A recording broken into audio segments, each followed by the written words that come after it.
Ben ritrovati al meteo. Sulle nostre regioni sarà una giornata all'insegna del bel tempo, ma vediamo il dettaglio. Sul Veneto sarà asciutto e stabile su tutti i settori. Al mattino il cielo si presenterà sereno e limpido ovunque. Qualche nube in più al pomeriggio, ma senza altre conseguenze. Non sono infatti attesi fenomeni particolarmente degni di nota. Temperature in ripresa, con minime tra 5 e 10 gradi. Valori massimi compresi invece tra 16 e 19 gradi circa.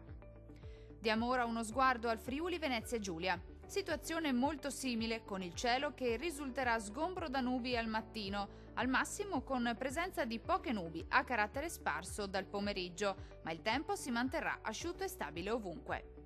Temperature in lieve aumento, con minime tra 6 e 8 gradi. Valori massimi oscillanti invece tra 17 e 19 gradi circa. Vediamo infine la situazione del Trentino Alto Adige.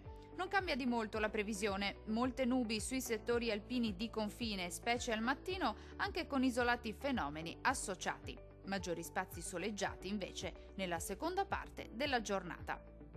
Temperature molto miti, con minime tra 4 e 5 gradi. Valori massimi compresi invece tra 20 e 23 gradi. Dal meteo di Antenna 3 per ora è tutto. Arrivederci al prossimo aggiornamento.